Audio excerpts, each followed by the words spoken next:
मैं बिल्कुल सहमत नहीं हूँ।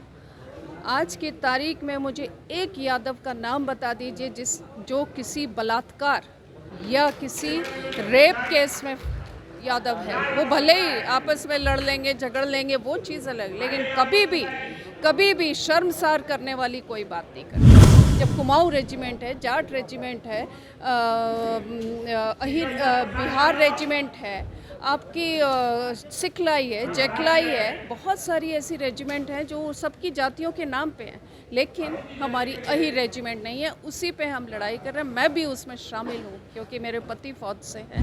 मैं चाहती हूँ देश भर की जो यादव महिलाएं घर से निकलें। जिस दिन महिलाएं घर से निकलती हैं, सोचिए उस समाज का उत्थान हो गया। मैं अपना अभी पहले बताती हूँ, मैंने 100 बच्चियों को छत्तीसगढ़ में कॉलेज लड़कियों को गोद लिया है और उन बच्चियों की मैं पूरी शिक्षा की फंडिंग कर रही हूँ और वो अपने माता पिता के साथ रहती हैं, लेकिन मैं उनकी सिर्फ शिक्षा की फंडिंग कर रही। अगर हर यादव ऐसा सोचे या हर महिला ऐसा सोचे तो बहुत जल्दी हमारी जो बच्चियां हैं वो शिक्षित हो जाएंगी और समाज ऊपर उठेगा। तो कहते हैं ना कि थोड़ा हमारे जो हिंदुस्तान की महिलाएं हैं, खासकर ओबीसी की, वो थोड़ी रूढ़िवादी होती हैं, ऐसा बोलते हैं, लेकिन मैं कहती हूँ कि वो रूढ़िवादी नहीं है।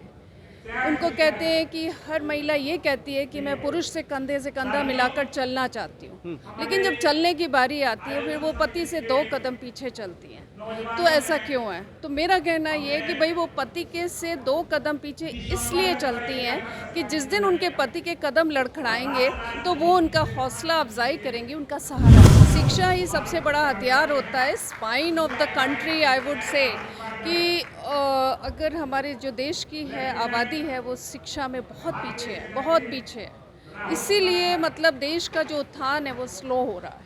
आप देखें देश का विकास में ये स्लो क्यों है? क्योंकि महिलाओं को प्राथमिकता नहीं दी जाती है। आज भी हमारा देश कहिए पुरुष प्रधान बना। नमस्कार, आप देख रहे हैं आरडी न्यूज़। मैं हूं योगेश चक्रवर्ती और इस वक्त हम छपरा के भिखारी ठाकुर प्रेक्षागृह में हैं, जहां अखिल भारतीय यादव महासंघ की बैठक चल रही है, महासम्मेलन चल रहा है और इस वक्त हमारे साथ हैं मंजू यदू जी, जो अखिल भारतीय यादव महासंघ की महिला विंग की राष्ट्रीय अध्यक्ष हैं।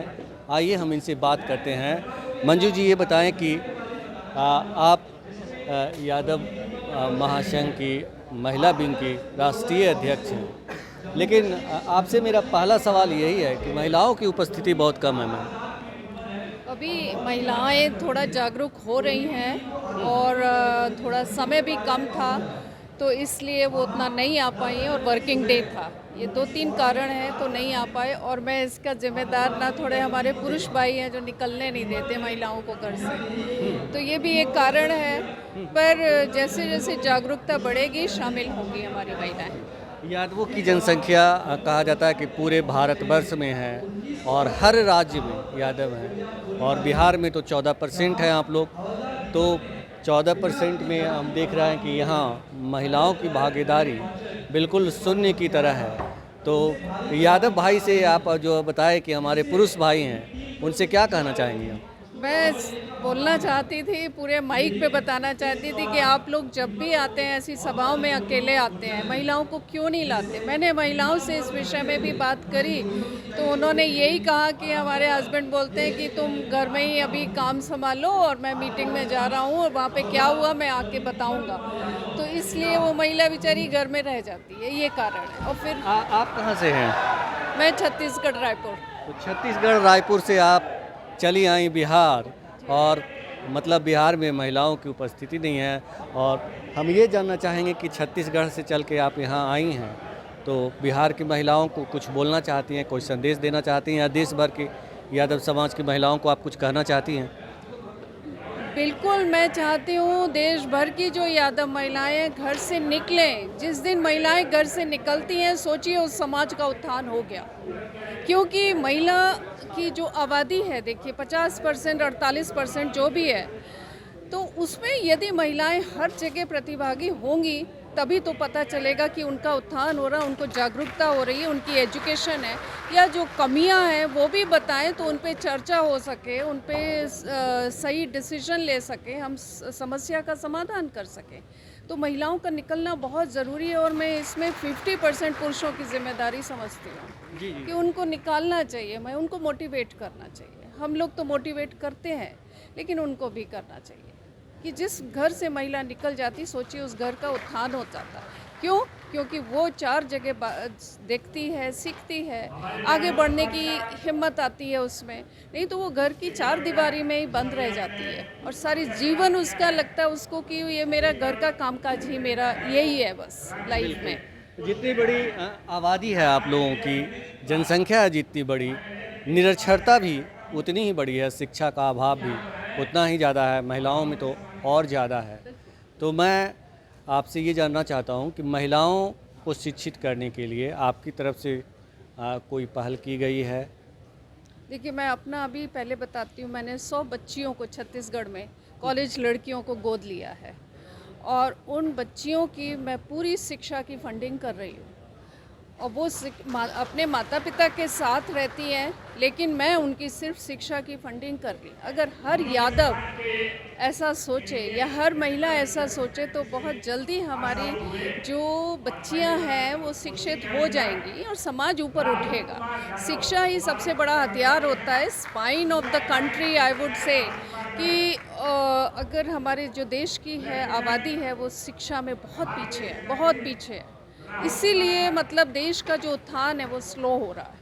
आप देखें देश का विकास में ये स्लो क्यों है? क्योंकि महिलाओं को प्राथमिकता नहीं दी जाती है। आज भी हमारा देश कहिए पुरुष प्रधान बना है, तो हमारे हस्बैंड तो सेना से हैं, लेकिन उन्होंने कभी हमको रोका नहीं। तो आज मैं जहाँ भी हूँ उनके कारण हूँ मैं, और उनके मोटिवेशन से ही हूँ। ये नहीं है महिला का काम, घर का काम भी करे, मैं किसी को डिमोरलाइज नहीं कर रही हूँ कि आप घर का भी काम करिए, 2 घंटे 3 घंटे में ख़त्म करके आप अपने आप को पहचानिए, अपने हुनर को पहचानिए, अपनी प्रतिभा को डेवलप करिए। आपके अंदर जो हुनर है, जो प्रतिभा है, उसको उजागर करिए, उससे लेके आगे बढ़िए। आप चाहे बिजनेस करें, चाहे कोई व्यवसाय करें या रोज़गार करें या किसी उद्योग से जुड़ती हैं आप या खुद करती हैं तो अच्छा है। और उसमें आप महिलाओं को और भी अपॉइंट कर सकती हैं, एम्प्लॉयमेंट दे सकती हैं और आगे उनको बढ़ा सकती हैं। यादव समाज आमतौर पे एक बहुत ही दबंग जाति के तौर पे जाना जाता है, तो ये दबंगता भी कहीं ना कहीं आड़े आ रही है महिलाओं के, यादव समाज की महिलाओं के विकास में। देखिए, वही बात आ जाती है ना, कहते हैं ना कि थोड़ा हमारे जो हिंदुस्तान की महिलाएं हैं, खासकर ओबीसी की, वो थोड़ी रूढ़िवादी होती हैं, ऐसा बोलते हैं। लेकिन मैं कहती हूँ कि वो रूढ़िवादी नहीं है। उनको कहते हैं कि हर महिला ये कहती है कि मैं पुरुष से कंधा मिलाकर चलना चाहती हूँ, लेकिन जब चलने की बारी आती है फिर वो पति से 2 कदम पीछे चलती हैं। तो ऐसा क्यों है? तो मेरा कहना ये है कि भाई वो पति के से 2 कदम पीछे इसलिए चलती हैं कि जिस दिन उनके पति के कदम लड़खड़ाएंगे तो वो उनका हौसला अफजाई करेंगी, उनका सहारा बनती, इसलिए वो 2 कदम पीछे। लेकिन महिला सक्षम है, उसको मौका मिलना चाहिए, उसको अवसर मिलना चाहिए आगे बढ़ने का, और ये उनका परिवार ही कर सकता है, चाहे माता पिता हो, चाहे सास ससुर हो या उनके परिवार के सदस्य हैं, हस्बैंड है, वही कर सकते हैं ये।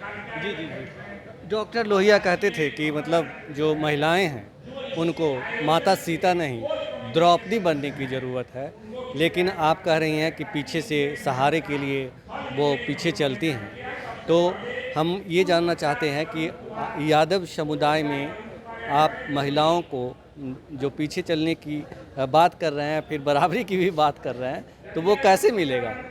मैं चाहती हूँ, देखिए सरकारें कितनी योजना निकालती है और उन योजनाओं का ये फ़ायदा नहीं ले पाती है, बिकॉज़ इनमें वही जागरूकता की कमी है, इनके परिवार की मोटिवेशन की ज़रूरत है, इसलिए वो जागरूक नहीं है। अदरवाइज़ सरकारें इतनी शिक्षा से संबंधित, व्यवसाय से संबंधित, रोज़गार से संबंधित, उद्योगों से संबंधित स्व सहायता समूह दुनिया भर के चला रही है, तो उनको आगे निकलना अगर चाहती हैं तो निकलना पड़ेगा, घर से निकलना पड़ेगा। अभी जो बिहार के डिप्टी सीएम हैं सम्राट चौधरी, उन्होंने कहा कि जो जितने भी अपराधी होते हैं वो यादव समुदाय से होते हैं।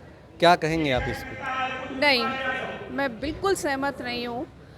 आज की तारीख में मुझे एक यादव का नाम बता दीजिए जो किसी बलात्कार या किसी रेप केस में यादव है। वो भले ही आपस में लड़ लेंगे, झगड़ लेंगे, वो चीज़ अलग, लेकिन कभी भी शर्मसार करने वाली कोई बात नहीं करती। बच्चियों को, माँ को, इसमें यादव समूह जो है, यादव जाति जो है, महिलाओं को जो सम्मान देते हैं या महिलाओं की रक्षा में उतरते हैं, लेकिन आज तक किसी गलत काम में उनको हमने नहीं देखा। जी। मैं नहीं जानती हूँ कि कोई भी नॉलेज में है अभी तक। लेकिन अपराधी कहने का उनका मतलब है कि जो भी क्राइम होता है वो यादव लोग ही करते हैं। नहीं, आप बताइए कौन सा क्राइम किया, कोई नाम बता दीजिए 2-4 क्राइम। हाँ, वो अपने हक की लड़ाई लड़ेंगे। यदि उनकी कोई ज़मीन छीन लेगा तो क्या मूक बन के बैठा रहेगा यादव? ज़मीन छीन ली है या कोई कोर्ट केस है या कोई मारपीट कर रहा है तो वो भी तो रिएक्ट करेगा, वो भी तो जवाब देगा। आप उनको कुछ कहना चाहेंगे, किनको? सम्राट चौधरी को?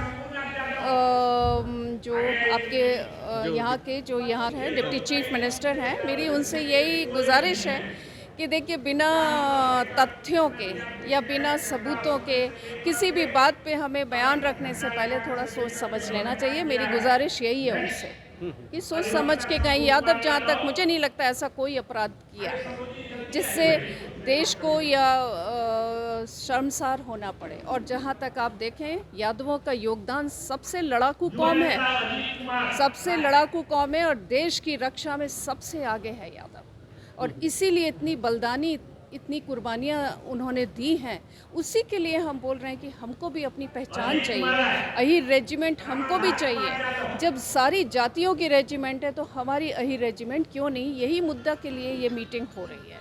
और इसी पे हम ये कहना चाहते हैं कि हमारा नाम नहीं होने से हम लोग को ये दुख होता है कि चाहे महिलाएं हों चाहे पुरुष हों, उन्होंने इतना देश की सेना में योगदान दिया है, इतना बलिदानी दी है कि उनको लगता है कि हमारा नाम और निशान होना चाहिए। जब कुमाऊं रेजिमेंट है, जाट रेजिमेंट है, बिहार रेजिमेंट है, आपकी सिखलाई है, जेकलाई है, बहुत सारी ऐसी रेजिमेंट हैं जो सबकी जातियों के नाम पे हैं, लेकिन हमारी अहीर रेजिमेंट नहीं है। उसी पे हम लड़ाई कर रहे हैं। मैं भी उसमें शामिल हूँ क्योंकि मेरे पति फौज से हैं।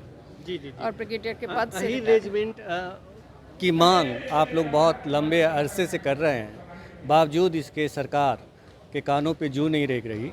ये बताएं कि जो गृह राज्य मंत्री हैं नित्यानंद राय, हाजीपुर के ही हैं, तो इसके बावजूद अहीर रेजिमेंट की मांग मानी नहीं जा रही है। क्या वजह लगता है? मुझे तो ऐसी कोई खास वजह नहीं लगती है, बल्कि सेना में अभी भी कमी चल रही है, शॉर्टेज है ऑफिसर्स की, जवानों की। तो उसमें उनको अहीर रेजिमेंट भी बनानी चाहिए और दूसरी जो जातियां हैं उनकी रेजिमेंट नहीं बनी, उनको भी बनाना चाहिए। क्योंकि ये देश के लिए लड़ने के लिए तैयार है, देश की रक्षा के लिए तैयार है, तो क्यों नहीं बना रहे आप? वो खुद चाहते हैं कि हम देश के लिए मर मिटे, तो क्या गलत कर रहे हैं वो? क्या गलत बोल रहे हैं? क्या गलत मांग कर रहे हैं? नित्यानंद राय जी से आप कुछ कहना चाहेंगे, अपील करेंगे? नित्यानंद जी से मैं ये कही कि जब भी संसद में आपका सत्र हो, जब भी आप लोग वहाँ बैठते हैं, तो इस चीज़ को, जो डिफेंस मिनिस्टर है राजनाथ जी हैं, उनको ये बात रखिए कि अहीरों के अंदर अगर उनका खूब या लड़ाकू कौम है तो उनको देश की रक्षा के लिए सबसे आगे लाएं, उनकी रेजिमेंट बनाएं। अहीर रेजिमेंट बहुत ज़रूरी है, बहुत ज़रूरी। और हम इतने सालों से संघर्ष कर रहे हैं। ये महिलाओं में भी बहुत इस चीज़ की कमी महसूस होती, क्योंकि वो भी अपने बच्चे सेना में भेजना चाहती हैं और इसलिए उनका ये अहीर रेजिमेंट बनाना। अखिल भारतीय यादव महासभा, इस तरह के सम्मेलन जो होते हैं, इससे समाज को, यादव समाज को कितना, या जिस भी जाति का सम्मेलन होता है, कितना फ़ायदा होता है? देखिए, फ़ायदा और नुकसान वाली बात तो नहीं। हम ये कहेंगे कि हम जितनी कोशिश कर रहे हैं अपनी कौम को जागरूक बनाने का, जो हमारे अहम मुद्दे हैं, लड़ाई के हों चाहे शिक्षा के हों, चाहे हमारी जात में जो कुरीतियाँ हैं उनके ऊपर है। आज सब चर्चा हुई है यहाँ पे, जो देश में हमारी समाज की कुरीतियाँ हैं उनको भी दूर कैसे करें। अहीर रेजिमेंट की प्राप्ति के लिए हमको क्या क्या करना है, जाति जनगणना जितनी ज़रूरी है, दोनों ही मुद्दे बहुत अहम हैं यादव समाज के लिए और दोनों मुद्दों पे हमारी लड़ाई जारी रहेगी। जी।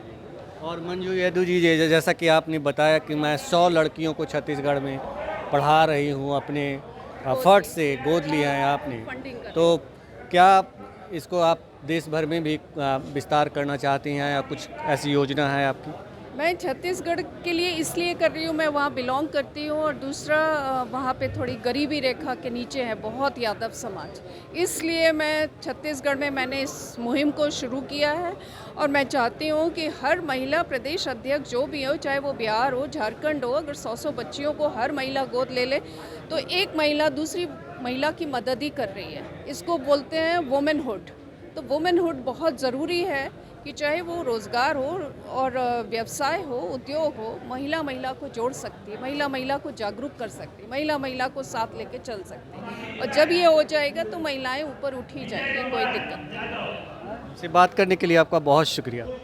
Thank you so much. तो ये थी मंजू यदु, अखिल भारतीय यादव महासभा की महिला विंग की राष्ट्रीय अध्यक्ष, जिन्होंने बताया कि हम यहाँ पे अहीर रेजिमेंट की मांग के लिए जुटे हैं, जातीय जनगणना की मांग को लेकर जुटे हैं। हमारी ये प्रमुख मांगे हैं। इसके साथ ही बेटियों को पढ़ाने और उन्हें आगे बढ़ाने को लेकर भी इन्होंने बहुत सारे दावे किए और बहुत सारी इन्होंने पहल कर रखी है। फिलहाल इतना ही, धन्यवाद।